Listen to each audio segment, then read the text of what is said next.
پڑھیں گے نماز کا معنی اور مفہوم کہ نماز کس کو کہتے ہیں. نماز جسے عربی میں صلاۃ کہتے ہیں. نماز تو فارسی یا اردو کا لفظ ہے لیکن اصل لفظ اس کے لیے کیا ہے؟ صلاۃ. حی علی الصلاۃ. اس کا لغوی معنی یعنی لفظی معنی کیا ہے؟ لغتاً الدعاء. کیا ہے معنی؟ الدعاء. اسی لیے انگلش میں کیا کہتے ہیں؟ پریئر. پریئر کس کو کہتے ہیں؟ دعا کو. تو نماز پھر کیا ہوئی؟ دعا ہوئی. دعا کس کو فائدہ دیتی ہے؟ مانگنے والے کو. اور اگر نماز کے کانٹینٹ پر غور کریں تو کہیں ہم اللہ سبحانہ وتعالیٰ کی حمد و ثنا کر رہے ہوتے ہیں. مثلاً شروع میں سبحانک اللہم و بحمدک تبارک اسمک و تعالی جدک و لا الہ غیرک، اس میں اللہ کی صرف تعریف کر رہے ہوتے ہیں. تو آپ کو معلوم ہے کہ عرفہ کے دن کی سب سے بہترین دعا کیا ہے؟ لا الہ الا اللہ وحدہ لا شریک لہ لہ الملک و لہ الحمد وہو علی کل شیء قدیر. اس میں مانگا تم نے کچھ بھی نہیں تو دعا کیسے ہو گئی؟ ایوب علیہ السلام نے کیسے دعا مانگی تھی؟ انی مسنی الضر وانت ارحم الراحمین. یہ کیا دعا ہے؟ صرف اللہ کی تعریف ہے. لا الہ الا اللہ وحدہ کیا ہے؟ اللہ کی تعریف ہے. سبحانک اللہم و بحمدک کیا ہے؟ اللہ کی تعریف ہے. لیکن جب بندہ اللہ کی تعریف کرتا ہے تو وہ ایک طرح سے اللہ کے سامنے اپنی عاجزی کا اظہار بھی کر رہا ہوتا ہے، اپنی کوتاہیوں کا اعتراف بھی کر رہا ہوتا ہے، اور دوسری طرف اللہ کی پاکی بیان کرتے ہوئے اللہ کی رحمت کو دعوت دیتا ہے. اللہ کی تعریف کر کے اللہ کی رحمت کو دعوت دیتا ہے. ٹھیک ہے. پھر سورۃ الفاتحہ پڑھتے ہیں. اس میں کیا ہے؟ سورۃ الفاتحہ کیا ہے؟ اس میں بھی دعا ہے. سب سے اہم ترین دعا کیا ہے؟ وہ اہدنا الصراط المستقیم. ٹھیک ہے نا، دعا ہے. پھر اس کے بعد قرآن مجید کی کوئی سورت ہم پڑھتے ہیں. پھر رکوع میں جاتے ہیں اللہ اکبر کہہ کے. رکوع میں تسبیحات کے بعد کیا مانگتے ہیں؟ پھر کوئی دعا. آپ انشاءاللہ پڑھیں گے یہ جو کتاب آپ نے شروع کیا نماز کے اذکار الگ سے، اس میں رکوع کی دعائیں بھی ہیں، تسبیحات بھی ہیں اور دعائیں بھی ہیں. پھر سجدہ. پھر 2 سجدوں کے بیچ میں کیا کرتے ہیں؟ دعا. پھر تشہد میں کیا کرتے ہیں؟ اس میں بھی دعائیں ہیں. درود شریف کیا ہے؟ اور درود شریف کے بعد کیا پڑھتے ہیں؟ دعا.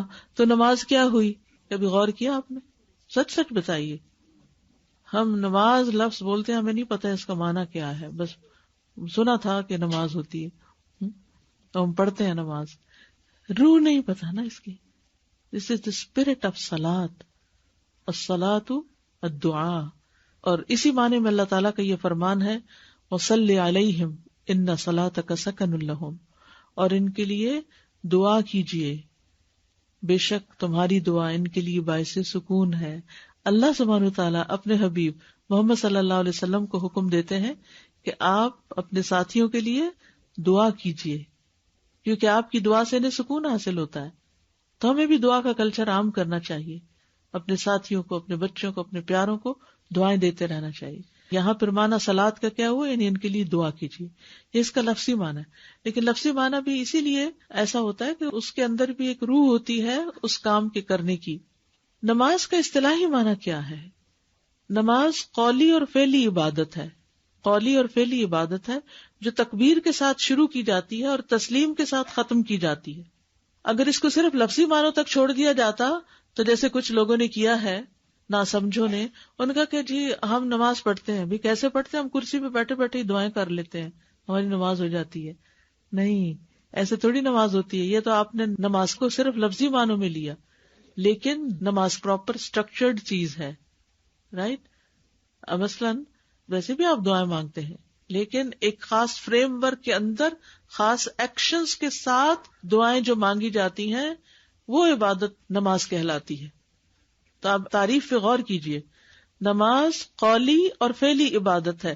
پیچھے ہم نے جو عبادت کی اقسام پڑھی تھی یاد ہے؟ کون کون سی قسمیں عبادت کی؟ قلبی، شابش، لسانی، عملی. ٹھیک ہے.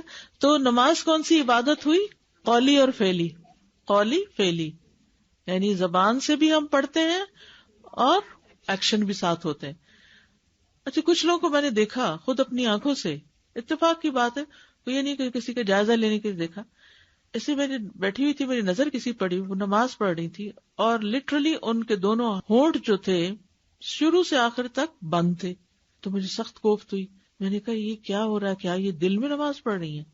نماز صرف دل میں نہیں پڑھی جاتی, یاد رکھیے. ہو سکتا ہے کوئی شخص یہ غلطی کر رہا ہو, اور اگر کوئی ایسا کر رہا ہو تو اس کو بتائیے کہ یہ بولنے والی عبادت ہے, اس میں بولنا پڑتا ہے, اور بولنے کے لیے کیا ہلانی پڑتی ہے؟ زبان, بس. ہونٹ, عربی میں تو جو مخارج ہیں آپ کے, ان میں ہونٹ ہلائے بغیر چند ہی لفظ بولے جا سکتے ہیں. ہاں کچھ لفظ ایسے ہیں جو آپ منہ بند کر کے بھی اندر ہی اندر بول سکتے ہیں, صرف زبان ہلا کے, لیکن سارے لفظ نہیں. اب مثلاً لا الہ الا اللہ پڑھیے ذرا, تو پھر لا, منہ کھلے گا کہ نہیں؟ کھلے گا نا, لا. اچھا, محمد, محمد, سارا ہی ہونٹوں کا کام ہے. پھر اسی طرح اگر آپ نماز شروع کریں تو کیا کہتے ہیں؟ اللہ, وہ کھلے گا کہ نہیں؟ بھلا آپ بند کر کے کہیے اللہ اکبر. کیا پڑھ رہے ہیں آپ؟ اور یہ بہت بزرگ خاتون تھی, آلموسٹ 70 ایئرز اولڈ. اب مجھے پریشانی ہوئی کہ اللہ خیر کرے, کیا ساری زندگی انہوں نے ایسی نماز پڑھی ہے یا بڑھاپے میں آ کے تھک گئی ہیں؟ اور ہوتا نا, ہم سبھی تھک جاتے ہیں وقت کے ساتھ ساتھ, تھک گئی ہیں اور اس وجہ سے وہ ہونٹ نہیں ہلا رہی. تو نماز جو ہے وہ یعنی اس طرح نہیں پڑھنی کہ وہ زبان نہ ہلے یا بات نہ کرے. آپ کیا کر رہے ہوتے ہیں؟ اپنے رب سے بات کر رہے ہوتے ہیں. ٹھیک ہے, وہ جیسے آتا نا کہ کسی بزرگ کا قول ہے کہ جب میں چاہتا ہوں کہ اپنے رب سے کلام کروں تو میں نماز پڑھنے لگتا ہوں, اس میں اپنے رب سے بات کرتا ہوں. اور جب میں یہ چاہتا ہوں کہ رب مجھ سے بات کرے تو میں قرآن پڑھتا ہوں, کیونکہ وہ رب کا کلام ہے. ٹھیک ہے, تو نماز جو ہے یہ قولی عبادت ہے اور فعلی عبادت بھی ہے کہ اس میں ایکشن ضروری ہیں, اور ایکشن اسی طرح ہوں گے جس طرح ہمیں سکھائے گئے ہیں. اور اس کا آغاز کہاں سے ہوتا ہے؟ تکبیر اللہ اکبر سے, تکبیر تحریمہ جس کو بولتے ہیں, اور تسلیم یعنی السلام علیکم ورحمۃ اللہ, اس کے ساتھ ختم ہو جاتی. تو تکبیر اور تسلیم کے بیچ میں زبان اور جسم کے جو کام ہے اس پر مبنی یہ عبادت نماز کہلاتی. ٹھیک ہے, اللہ اکبر. کہتے ہیں کہ کچھ لوگ جلدی میں تکبیر بھی نہیں بولتے, بس ہاتھ اٹھا کے نماز شروع کر دیتے ہیں. تو یہ کمیاں ہیں نا نماز میں. ابھی انشاءاللہ آگے آپ پڑھیں گے جو نماز کے طریقے, تو اس میں آپ کو پتہ چلے گا کہ کچھ چیزیں اگر ہم نہ پڑھیں تو نماز ہی نہیں ہوتی. وہ نماز کے ارکان ہیں, لیکن ہمیں کسی نے بتایا نہیں. ہم نے اپنی مرضی سے پک اینڈ چوز کر لیا, جو دل چاہا وہ لگا لیا, جو نہیں دل چاہا چھوڑ دیا. تو اس لیے کتنا ضروری ہے کہ ہم سب اپنا جائزہ لیتے رہیں. ٹھیک ہے, اب قرآن میں نماز کے مختلف معنی آئے ہیں. ٹھیک ہے, نمبر 1 نماز بمانا دعا, جیسے یہ آیت ہم نے پہلے پڑھی, وَصَلِّ عَلَيْهِمْ إِنَّ صَلَاتَكَ سَكَنٌ لَهُمْ. نمبر 2 بمانا استغفار, وَمِنَ الْأَعْرَابِ مَن يُؤْمِنُ بِاللَّهِ وَالْيَوْمِ الْآخِرِ وَيَتَّخِذُ مَا يُنْفِقُ قُرُبَاتٍ عِندَ اللَّهِ وَصَلَوَاتِ الرَّسُولِ. اور بدویوں میں سے کچھ وہ ہیں جو اللہ اور یوم آخرت پر ایمان رکھتے ہیں, اور جو کچھ خرچ کرتے ہیں اسے اللہ کے ہاں قربتوں اور رسول کی دعاؤں کا ذریعہ سمجھتے ہیں. تو صلوات الرسول یہاں دعا کے معنوں میں بھی ہے, اور خاص طور پر جو اس کی وضاحت کی گئی ہے وہ صلوات الرسول سے مراد الدر المنثور ایک تفسیر کی کتاب ہے, اس میں انہوں نے اس کا معنی کیا بتایا کہ زکوٰۃ اور صدقہ دینے والوں کے لیے بخشش مانگنا, کیونکہ آگے آتا ہے نا کہ یہ قربت کا ذریعہ ہے, اور صدقہ کیا گناہوں سے پاک کرتا ہے, اس لیے اس کو یہاں استغفار کے معنوں میں لیا گیا, ورنہ دعا کا معنی بھی ہے اس میں. ٹھیک ہے, رسول کی دعاؤں کا ذریعہ سمجھتے ہیں, لیکن کون سی دعا؟ خاص طور پر بخشش کی دعا. واضح. تیسری بمانا ثنا, تعریف, ان اللہ وملائکتہ یصلون علی النبی, بے شک اللہ اور اس کے فرشتے نبی پر صلاۃ بھیجتے ہیں, درود بھیجتے ہیں. اب یہ کیا ہے؟ بندے جب صلاۃ کا لفظ بولے وہ تو دعا مانگتے ہیں, تو اللہ سبحانہ و تعالیٰ کے لیے صلاۃ کیا ہے؟ پھر کیا اللہ کو دعا مانگنے کی ضرورت ہے؟ نا اس میں نہیں, وہ کیا ہے پھر؟ تعریف. یاد رکھیے, تو صلاۃ کا لفظ قرآن میں دعا کے علاوہ کس معنی میں استعمال ہوا ہے؟ تعریف. اے لوگو جو ایمان لائے ہو, آپ پر صلاۃ بھیجو اور سلام بھیجو, خوب سلام بھیجنا. تو اسی لیے ہم پھر اس کے جواب میں کیا کہتے ہیں؟ اللہم صلی علی محمد. تو اس میں بھی کئی دفعہ میں نے لوگوں سے پوچھا اس کا معنی بتا دیجئے درود کا, یا درود بھیجنا کیا ہوتا ہے، کوئی پتہ نہیں تھا کہ کیا ہوتا ہے. یعنی جب ہم کہتے ہیں اللہ درود بھیجیے یا صلات بھیجیے محمد صلی اللہ علیہ وسلم، تو کیا بھیجیے، کیا کیجیے؟ یعنی آپ کی تعریف. اس کا معنی ہے اللہ تعالیٰ کے اپنے رسول پر صلات بھیجنے سے مراد اللہ سبحانہ وتعالیٰ کا فرشتوں کے پاس آپ کی تعریف کرنا. اور فرشتوں کی صلات کیا ہے؟ دعا کرنا. سمجھ آئے؟ تو صلات بمعنی ثنا. اچھا، اگر ہم صلات کو ثنا کے معنی میں لیں تو نماز میں یا دعا ہوتی ہے یا کیا ہوتی ہے؟ ثنا ہوتی ہے. ثنا کس کو کہتے ہیں؟ تعریف کو. اب کنیکٹ کر رہے ہیں؟ سمجھ آ رہی ہے آپ کو لفظ صلات اور ہمارا ایکشن جو صلات کا ہوتا ہے اس میں؟ یعنی یہاں ہم صلات نماز جو پڑھتے ہیں اس میں کیا کرتے ہیں؟ دعا کرتے ہیں یا پھر ثنا کرتے ہیں، تعریف کرتے ہیں. ہم اللہ کی تعریف بیان کرتے ہیں. اور اللہ سبحانہ وتعالیٰ جب نبی صلی اللہ علیہ وسلم پر صلات بھیجتے ہیں تو آپ کی تعریف کرتے ہیں.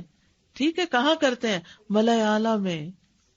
هو الذی یصلی علیکم وملائکتہ لیخرجکم من الظلمات الی النور وکان بالمؤمنین رحیما.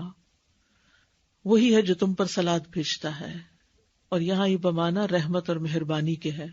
هو الذی یصلی علیکم، اور اس کے فرشتے دعا کرتے ہیں اللہ تعالیٰ سے رحمت کی، تاکہ وہ تمہیں اندھیروں سے روشنی کی طرف نکال لائے، اور وہ ایمان والوں پر نہایت مہربان ہے. تو اسی لیے صلات کا ایک معنی مہربانی بھی ہے. ٹھیک ہے. اولئک علیہم صلوات من ربہم ورحمۃ واولئک ھم المہتدون. یہ وہ لوگ ہیں جن پر ان کے رب کی طرف سے کئی مہربانیاں ہیں. صلوات کا معنی مہربانیاں، رحمتیں، اور بڑی رحمت ہے، اور یہی لوگ ہدایت پانے والے ہیں. کون ہے یہ؟ جو مصیبت کے وقت انا للہ پڑھتے ہیں.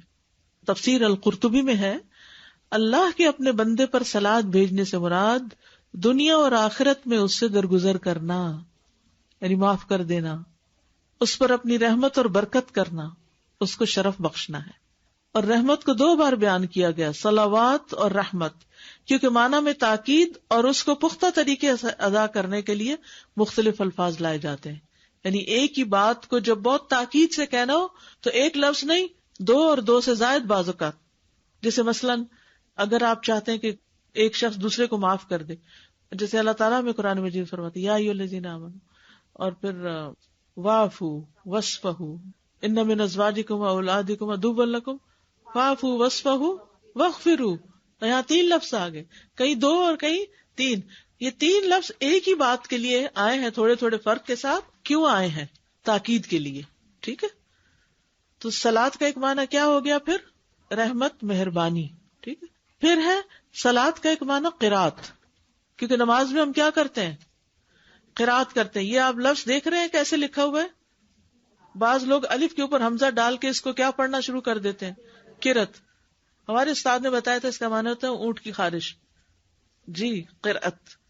تو قراءہ ہے یہ لفظ، قراءت، قرات نہیں ہوتا. تو بمعنی قراءہ. اس کے لیے دلیل کیا قرآن مجید میں؟ وَلَا تَجْهَرْ بِصَلَاتِكَ وَلَا تُخَافِتْ بِهَا وَابْتَغِ بَيْنَ ذَلِكَ سَبِيلًا. اور اپنی نماز نہ بلند آواز سے پڑھو نہ اسے پست کرو، اور اس کے درمیان کوئی راستہ اختیار کرو. تو لا تجهر بصلاتک یعنی اپنی قرات اونچی آواز سے نہ کرو، یعنی نماز میں جو کچھ پڑھ رہے ہو اس کو اونچا نہ کرو، یہ مراد ہے. یعنی بہت اونچی اونچی آواز سے نہیں پڑھو، درمیانی آواز ہو. اور صلی اللہ کا معنی ایک جنازہ پڑھنا بھی ہوتا ہے. ولا تصلی علی احد منہم مات ابدا، اور ان میں سے جو کوئی مر جائے اس کا کبھی جنازہ نہ پڑھنا. کس کی طرف اشارہ ہے؟ کس کا نہیں پڑھنا؟ منافقین کا. ٹھیک ہے، اتنی بات سمجھ آ گئی. اگر کسی کو کوئی بھی مس انڈرسٹینڈنگ ہے یا کہیں بات سمجھ نہیں آئی تو موسٹ ویلکم. یہ سارے جو معنی یہاں پہ مذکور ہیں یہ سب قرآن کریم میں صلاح لفظ کے ڈفرینٹ معنی ہیں. لیکن ہم تو اس لفظ کو اس طرح اپلائی نہیں کر سکتے، جیسے یوز ہوا ہے ویسے ہی اپلائی ہوگا. وہی یعنی کہ جو پہلے اس کی اصطلاحی تعریف اسی لیے بتائی گئی ہے کہ دعا ہے کیونکہ نماز میں دعا ہوتی ہے، ثنا ہے کیونکہ نماز میں ثنا ہوتی ہے، رحمت ہے کیونکہ جب بندہ نماز کے لیے کھڑا ہوتا ہے اللہ کی رحمت متوجہ ہوتی ہے، رحمت حاصل کرنے کا ایک ذریعہ.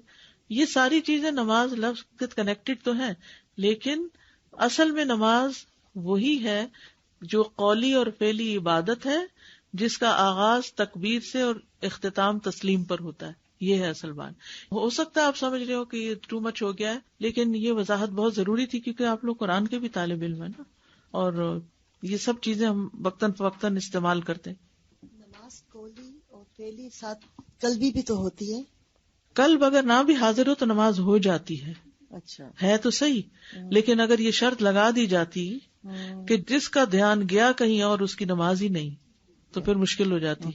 تو اس لیے یہ ہمارے اوپر رحمت کرتے ہوئے قلب اس میں شریک تو ہے، وہ مطلوب ہے، وہ اس کی تحسین ہے، لیکن اگر دھیان ادھر ادھر ہو بھی گیا تو نماز ہو گئی. چلیے آگے چلتے ہیں. قرآن مجید میں نماز کے دیگر نام، یعنی نماز کے لیے لفظ صلاۃ بھی آیا ہے، لیکن کچھ اور لفظ بھی نماز کے لیے استعمال ہوئے ہیں قرآن میں. مثلا یا ایھا الذین آمنوا اذا نودی للصلاۃ من یوم الجمعۃ فاسعوا الی ذکر اللہ. تو نماز کو کیا کہا گیا قرآن میں؟ ذکر، کیونکہ نماز میں ہم کیا کرتے ہیں؟ اللہ کا ذکر کرتے ہیں. نماز کے لیے ایمان کا لفظ بھی آیا ہے. سورۃ البقرہ میں آتا ہے وما کان اللہ لیضیع ایمانکم، اور اللہ کبھی ایسا نہیں تھا کہ تمہارا ایمان ضائع کر دے. یہ اس کانٹیکس میں نا جب قبلہ کا رخ مڑ گیا تو لوگوں کو فکر ہوئی کہ جنہوں نے اس طرف نماز نہیں پڑھی تو ان کی نمازوں کا کیا ہوگا. تو کہا گیا کہ نہیں، اللہ ان کی نمازیں ضائع نہیں کرے گا. تو نماز ایمان ہے، نماز کے بغیر ایمان ہی ناقص ہے. ٹھیک ہے. پھر نماز کے لیے قرآن کا لفظ بھی آتا ہے. نماز کے لیے قرآن کا لفظ بھی، ان قرآن الفجر کان مشہودا، بے شک فجر کا قرآن ہمیشہ سے حاضر ہونے کا وقت رہا ہے. تو قرآن الفجر سے مراد نماز فجر بھی ہے. ٹھیک ہے. امام مجاہد کہتے ہیں کہ قرآن فجر سے مراد نماز فجر بھی ہے. تب کتنے لفظ ہو گئے؟ ذکر، ایمان، قرآن. قنوت کا لفظ بھی ہے. امن هو قانت آناء اللیل ساجدا وقائما، کیا وہ شخص جو رات کی گھڑیوں میں سجدہ کرتے ہوئے اور قیام کرتے ہوئے عبادت کرنے والا ہے. تو قانت سے مراد یہاں نماز پڑھنے والا ہے، یعنی جو رات کے وقت سجدے اور قیام کرتا ہے. تو یہ سجدے اور قیام کس میں ہوتے ہیں؟ نماز میں. نماز کے لیے رکوع کا لفظ بھی آتا ہے قرآن میں. وَأَقِیمُوا الصَّلَاةَ وَآتُوا الزَّکَاةَ وَارْکَعُوا مَعَ الرَّاکِعِینَ، نماز قائم کرو اور زکوٰۃ دو اور رکوع کرنے والوں کے ساتھ رکوع کرو. یعنی اس میں رکوع جو ہے ایک سینٹرل پوائنٹ ہے، یعنی آدھا حصہ ہم قیام کرتے ہیں اور آدھا حصہ نیچے سجدہ یا پھر جلسہ ہوتا ہے ہمارا، اور ان دو کے بیچ میں کیا ہے؟ رکوع ہے. وَارْکَعُوا مَعَ الرَّاکِعِینَ کہہ کے پوری نماز، یعنی جز بول کے کل مراد ہے. ٹھیک ہے. آپ کو معلوم کہ وہ گھوڑا جو ریس میں اول ہے اس کو مسلی کہتے ہیں. ریس والے گھوڑے ہوتے ہیں نا، اور جو سب سے آگے نکل جاتا ہے تو اس کو مسلی کہتے ہیں. مسلی وہ پنجابی والا مسلی نہیں، وہ بھی پتہ کیا ہے، وہ بھی اصل میں نمازی لوگ تھے. غریب لوگ زیادہ نماز پڑھتے، ان کا نام ہی مسلی پڑ گیا ایک حکارت سے. خصوصاً پنجاب میں جو گاؤں وغیرہ ہیں اس میں دو طبقے ہوتے ہیں، یا چودھری ہوتے ہیں تو یا کمی ہوتے ہیں. تو جو چودھری ہوتے ہیں وہ عام طور پر دین سے کافی دور ہوتے ہیں، ان کے اندر ایک خاص قسم کی نخوت ہوتی ہے، وہ سمجھتے ہیں یہ ہمارا کام نہیں. تو جو کمی وغیرہ ہوتے ہیں وہ کچھ دین کی طرف ہوتے ہیں. جو مسجد کا امام وغیرہ ہوتا ہے اس کو بھی وہ اسی طرح سال کے گندم تقسیم کرتے ہیں جیسے باقی کمیوں کو، جن موچی نائی وغیرہ کو دیتے ہیں نا کچھ حصہ، تو ایک حصہ اس کو بھی دے دیتے ہیں کہ یہ بھی ہمارا کمی ہے، یعنی ہماری مسجد کی جنازے وغیرہ پڑھا دیتا ہے یہ کچھ. لیکن ان کو اچھا نہیں سمجھتے، اسی لیے تو مولوی کا مذاق اور مولوی کو ایک گھٹیا چیز سمجھنا، چاہے وہ نماز میں جنازہ نکاح وغیرہ کراتے لیکن اس کا وہ سٹیٹس نہیں ہے. یہ ایک عمومی بات کر رہی ہوں، جس کی وجہ سے جو لوگ بھی پھر دنیا کی طرف جاتے ہیں وہ پھر دین کو کم تر لوگوں کا کام سمجھ کے اس سے الوف رہتے ہیں، دور رہتے ہیں کہ ہم کوئی کمی ہے یا ہم ان جیسے مسلیوں کی طرح ہو جائے. حالانکہ مسلی آپ دیکھیں نماز پڑھنے والا. تو بہرحال عربی میں تو مسلی وہ گھوڑا ہے جو ریس جیت جائے.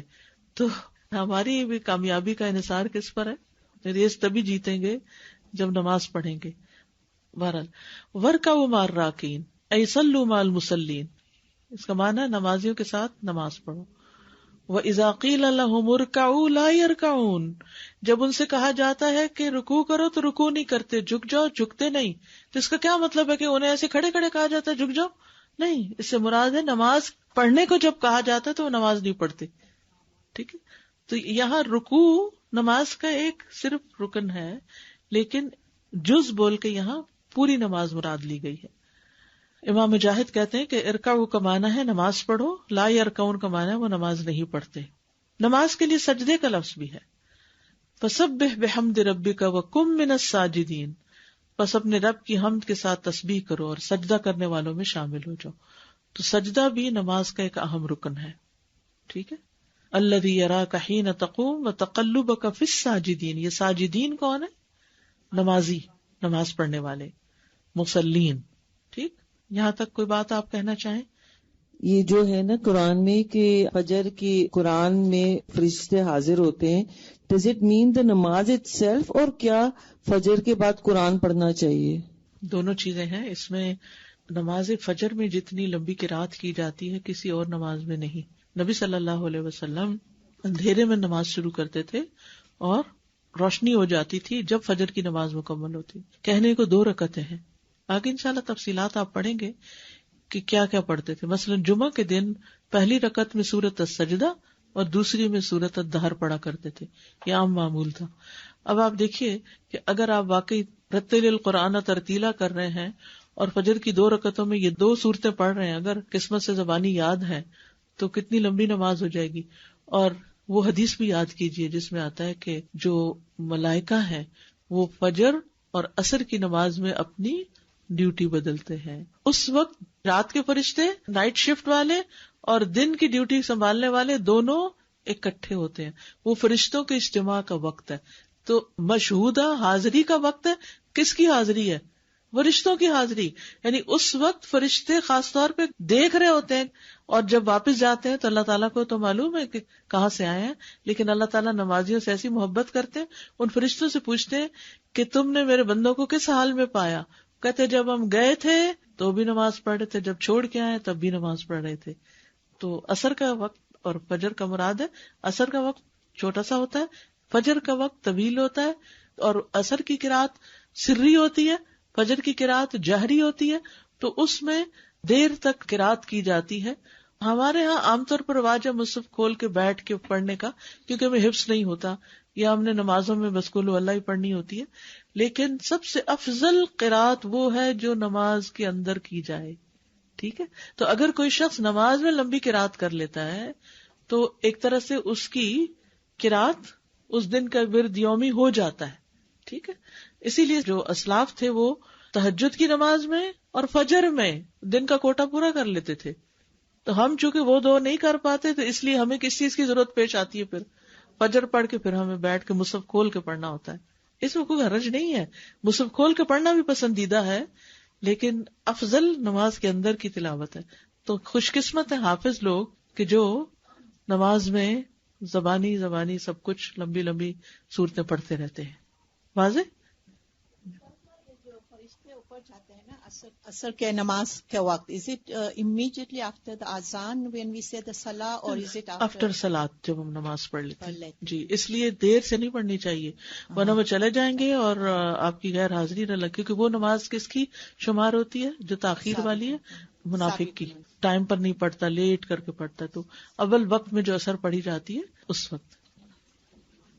جی میں کہہ رہی ہوں ہم نماز شروع کرتے ہیں، basically we have intention and all those things, right? تو ہم اپنی طرف سے بہترین کرتے ہیں. نماز دعا ہے، ہمیں کیسے پتا چلے کہ ہماری دعا قبول ہو گئی ہے and we will get what we are expecting?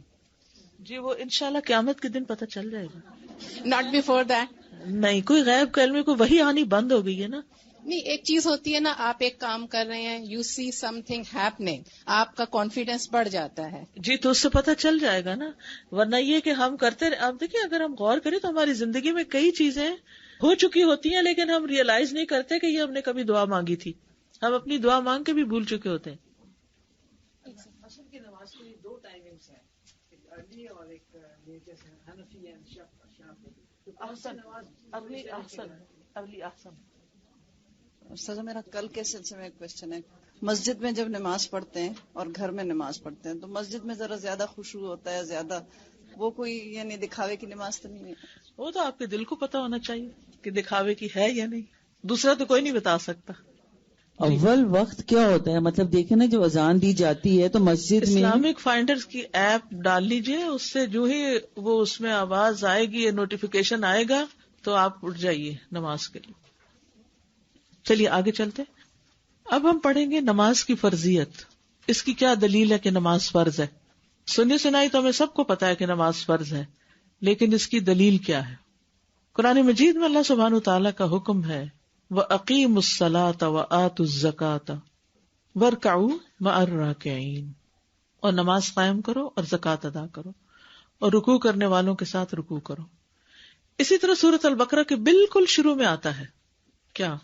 ذَلِكَ الْكِتَابُ لَا رَيْبَ فِيهِ هُدًى لِّلْمُتَّقِينَ الَّذِينَ يُؤْمِنُونَ بِالْغَيْبِ وَيُقِيمُونَ الصَّلَاةَ. تو ایمان کے بعد سب سے پہلا کرنے کا کام کیا بتایا گیا؟ اقامت الصلاۃ. اور یہاں سورۃ البقرہ کی 43 آیت میں پہلا حکم کیا؟ وَأَقِيمُوا الصَّلَاةَ وَآتُوا الزَّكَاةَ. سورۃ النساء 103 میں آتا ہے کہ ایمان والوں پہ نماز فرض کی گئی ہے. ان الصلاۃ کانت علی المؤمنین کتابا موقوتا. نماز مکی زندگی میں ہی فرض ہو گئی تھی. ام المؤمنین عائشہ رضی اللہ عنہا سے روایت ہے، انہوں نے کہا اللہ نے جب نماز فرض کی تو حضر اور سفر یعنی گھر میں اور سفر میں ہر نماز کی 2 رکعتیں فرض کی تھی. پھر نماز سفر اپنی اصلی حالت میں قائم رکھی گئی اور حضر کی نماز میں اضافہ کر دیا گیا. تو انیشلی نماز کی رکعتیں کیا تھیں؟ 2 تھیں فرض نماز کی. یہ اگر آپ فرض کا لفظ دیکھیں، قالت فرض اللہ الصلاۃ حین فرضها، یہ دلیل ہے حدیث سے نماز کے فرض ہونے کی. صحیح بخاری 350 ام المومنین عائشہ رضی اللہ عنہ کی روایت، فرض اللہ الصلاۃ حین فرضها رکعتین رکعتین فی الحضر والسفر فاقرت صلاۃ السفر وزید فی صلاۃ الحضر. ٹھیک ہے. پھر یہ کہ آسمان پر 5 نمازوں کی فرضیت ہونا، یعنی نمازیں کہاں سے لائے تھے آپ ہمارے لیے؟ معراج کے موقع پر آسمان پر فرض ہوئی تھی. واقعہ معراج کا صحیح بخاری کا حصہ آپ کے سامنے یہاں پڑھا جائے گا. آپ بے شک بخاری کا ریفرنس لکھ لیجئے، صحیح بخاری 7517 حدیث کا نمبر، یا پھر آپ بخاری کھولیں گے اور اس میں آپ معراج کا جو واقعہ ہے اس کو دیکھیں گے تو انشاءاللہ آپ کو یہ حصہ مل جائے گا. ہو سکے تو ریسرچ کر لیجئے. کمپلسری ورک تو نہیں، لیکن اس لیے نہیں کمپلسری کری، ہو سکتا ہے آپ کے گھر میں صحیح بخاری نہ ہو، لیکن نیٹ پہ تو سب کو مل جاتی ہے. اگر فائنڈ آؤٹ کریں تو آپ کا کانفیڈینس بڑھے گا کہ ہم علم حاصل کر رہے ہیں. اور علم صرف کلاس میں حاصل نہیں کیا جاتا، علم صرف اسپون فیڈنگ نہیں ہوتی، علم میں خود بھی کام کرنا ہوتا ہے. ٹھیک ہے. تو واقعہ معراج کے موقع پر جبریل علیہ السلام آپ صلی اللہ علیہ وسلم کو لے کر 7ویں آسمان پر چڑھے. ابراہیم علیہ السلام 6 آسمان پر تھے اور موسیٰ علیہ السلام 7ویں آسمان پر. پھر جبریل علیہ السلام آپ کو لے کر اس سے بھی اوپر گئے جس کا علم اللہ کے سوا اور کسی کو نہیں، یہاں تک کہ سدرۃ المنتہا کے پاس پہنچے. پھر الجبار کے نزدیک ہو گئے جو رب العزت ہے. یہاں اللہ کی بجائے صفت استعمال ہوئی ہے. اور اس قدر نزدیک ہوئے جیسے کمان کے 2 کونے، بلکہ اس سے بھی زیادہ نزدیک. سبحان اللہ. یہ ہے معراج کی انتہا، اتنے قریب اللہ سبحانہ تعالیٰ کے. پھر اللہ نے آپ کو وحی بھیجی، جو وحی بھیجی اس میں یہ تھا کہ آپ کی امت پر دن رات میں 50 نمازیں فرض کی گئی ہیں. پھر نیچے اترے یہاں تک کہ موسیٰ علیہ السلام کے پاس پہنچے تو انہوں نے آپ کو روک لیا اور کہا، اے محمد، تمہارے رب نے تم سے کیا عہد دیا؟ آپ نے فرمایا کہ مجھ سے دن رات میں 50 نمازیں پڑھنے کا عہد لیا ہے. انہوں نے کہا کہ تمہاری امت اس کی طاقت نہیں رکھتی، اس لیے لوٹ جاؤ اپنے رب سے، اپنے لیے اور اپنی امت کے لیے تخفیف کراؤ، یعنی کمی کرواؤ. نبی صلی اللہ علیہ وسلم نے جبریل کی طرف رخ کیا، گویا آپ ان سے مشورہ لینا چاہتے تھے. جبریل نے مشورہ دیا کہ ہاں اگر آپ کی خواہش ہو تو ٹھیک ہے، چلے چلتے ہیں واپس. چنانچہ وہ آپ کو اللہ الجبار کے پاس لے کر چڑھے جو اپنی جگہ پر ہی تھے. اس سے بھی کیا پتہ چلتا ہے کہ اللہ سبحانہ تعالیٰ کہاں ہے؟ اوپر ہے. آپ نے عرض کی کہ اے رب، نمازوں میں ہم پر کمی فرمائیے، میری امت اس کی طاقت نہیں رکھتی. اللہ نے 10 نمازیں کم کر دی. پھر موسیٰ علیہ السلام آپ کے پاس آئے, انہوں نے روک لیا. موسیٰ علیہ السلام آپ کو اسی طرح اپنے رب کے پاس بھیجتے رہے حتیٰ کہ 5 نمازیں رہ گئی. پھر 5 کے بعد موسیٰ علیہ السلام نے روکا اور کہا, اے محمد صلی اللہ علیہ وسلم, میں نے اپنی قوم بنی اسرائیل کو اس سے بھی کم نمازیں پڑھوانا چاہی, لیکن وہ ضعیف ہو گئے اور اس کو چھوڑ دیا. تمہاری امت تو جسم, بدن, آنکھ اور کان کے اعتبار سے بہت ضعیف ہے, یعنی پہلوں کے مقابلے میں فزیکلی بعد کی جنریشن ویک ہے. ہمیں سے اکثر کہتے ہیں نا اپنے بچوں کے بارے میں, اور نانی دادی ہمیں ڈانٹتے رہتے تھے کہ تم لوگوں کا کیا بنے گا, اور اب ہم اپنے بچوں کہتے ہیں تمہارا کیا بنے گا. تو انہوں نے کہا کہ آپ کی امت تو فزیکلی ویک ہے, لہٰذا واپس جائیے, تمہارا رب تمہاری نمازوں میں کمی کر دے گا. ہر بار نبی صلی اللہ علیہ وسلم جبریل کی طرف دیکھتے تاکہ ان سے مشورہ لیں, اور جبریل اس کو ناپسند نہیں کرتے تھے. سبحان اللہ, یعنی وہ بھی آپ سے محبت کرتے تھے, کیونکہ اللہ تعالیٰ جب کسی سے محبت کرتے ہیں تو جبریل کو پکارتے ہیں اور پھر جبریل بھی اس سے محبت کرتے ہیں. تو نبی صلی اللہ علیہ وسلم سے تو جبریل علیہ السلام بھی محبت کرتے ہیں, تو ہم سب کا حال کیا ہونا چاہیے. چنانچہ 5ویں بار بھی وہ آپ کو لے گئے. آپ نے عرض کیا, اے میری رب, میری امت کے جسم ناتواں ہیں اور ان کے دل اور ان کی آنکھ, ان کی کان اور ان کے بدن کمزور ہے, اس لیے ہم پر تخفیف فرمائیے. اللہ الجبار نے فرمایا, یا محمد. نبی صلی اللہ علیہ وسلم نے فرمایا, لبیک و سعدیک.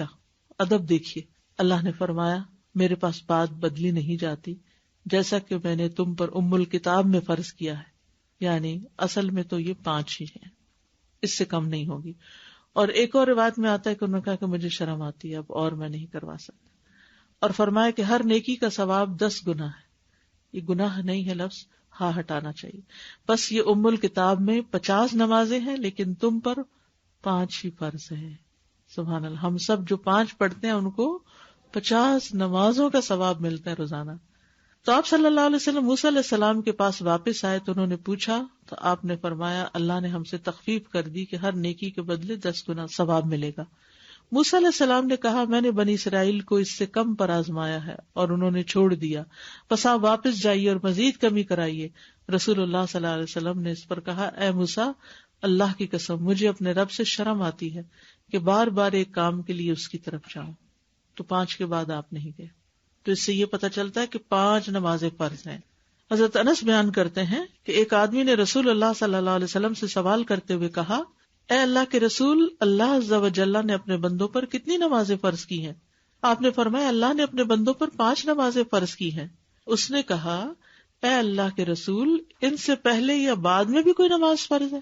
آپ نے 3 بار فرمایا, اللہ نے اپنے بندوں پر 5 نمازیں فرض کی. اس آدمی نے اللہ کی قسم اٹھاتے ہوئے کہا کہ میں نہ ان نمازوں میں زیادتی کروں گا نہ کمی. آپ نے فرمایا, اگر یہ سچا ہے تو ضرور جنت میں داخل ہوگا.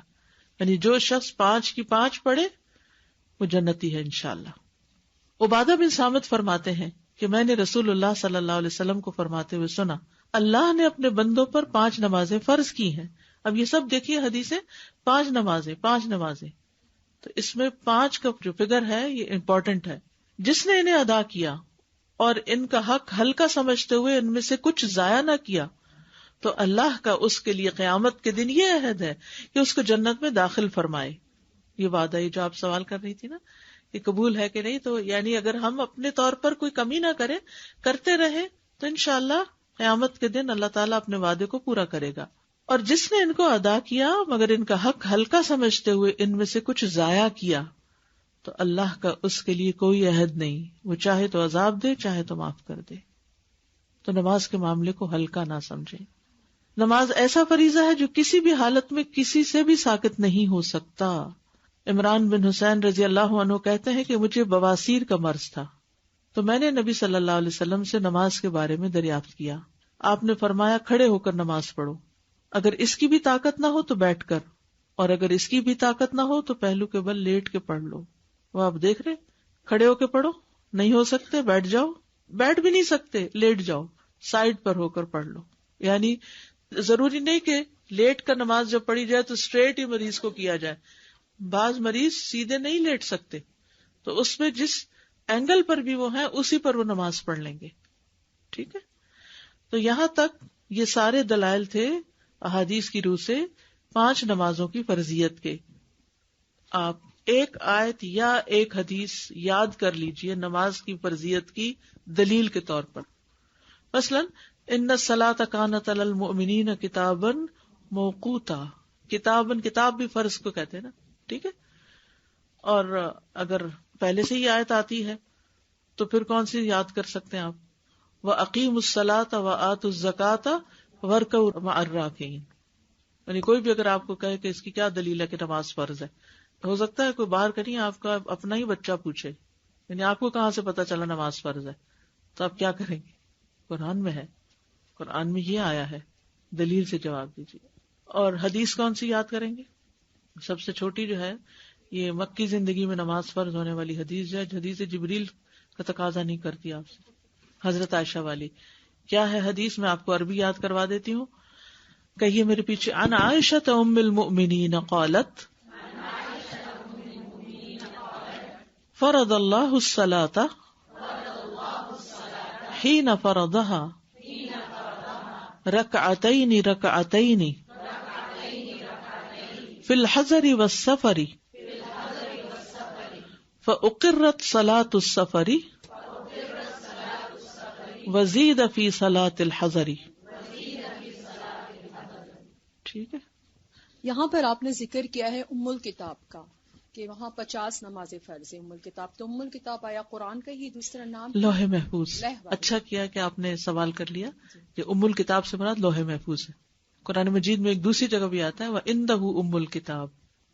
آپ نے جو بولا کہ فجر کے قرآن میں جو تلاوہ کرنے کا بیان کہ سورۃ دہر یا سورۃ سجدہ، اگر یہ نہیں یاد تو سنت میں اگر پڑھ لی جائے دیکھ کے تو پھر وہ اس میں کنسیڈر ہو جائیں گی. بعض علماء کے نزدیک تو فرض میں بھی دیکھ کے پڑھی جا سکتی ہے، لیکن یہ کہ حرکت کثیر جو ہے وہ ٹھیک نہیں ہے. تو اس لیے اگر سامنے کہیں کھلی ہوئی ہے تو ٹھیک ہے، جتنا حصہ سامنے کھلا ہوا ہے. اور یاد کرنے کی کوشش کریں تو اچٹتی نگاہ سے بھی بھولتے ہوئے مقامات کو انسان لے کے پوری کر لیتا ہے. پھر اس میں آپ نے بتایا کہ واقعہ معراج کے موقع پر جب رسول پاک گئے تھے اور جبرائیل علیہ السلام بھی رہ گئے اور حضرت محمد صلی اللہ علیہ وسلم اللہ کے نزدیک تک گئے، تو اس میں یہ پھر آیا ہوا ہے کہ پھر اللہ نے آپ کو وحی بھیجی نماز کے لیے. تو کیا اللہ نے ڈائریکٹ ان سے بات کی یا پھر بھی مطلب دیکھیں وحی کہ مختلف اقسام ہوتی ہیں نا جی، تو ان میں ایک براہ راست کلام بھی ہوتا ہے. وحی جو ہوتی ہے نا اگرچہ خفیہ اشارے کو کہتے ہیں، دل میں بات ڈالنے کو، لیکن وحی کی ایک قسم خواب ہوتے ہیں، وحی کی ایک قسم اللہ تعالیٰ کا براہ راست کلام کرنا ہوتا ہے. تو اللہ سبحانہ وتعالیٰ نے معراج کے موقع پر نبی صلی اللہ علیہ وسلم سے براہ راست کلام بھی کیا، اسی کو یہ وحی کہا جا رہا ہے. یعنی وحی کے ذریعے یعنی ایک دینی حکم دیا گیا آپ کو. جب کوئی لمبی صورت ہوتی ہے جیسے سورہ الرحمن یا سورہ کبھی کبھی سورہ تبارک الذی بھی، تو میں 2 رکعت میں اس کو ڈیوائڈ کر دیتی ہوں. ٹھیک ہے، بالکل صحیح ہے، 4 میں بھی کر سکتے ہیں. چلیے آگے چلتے ہیں.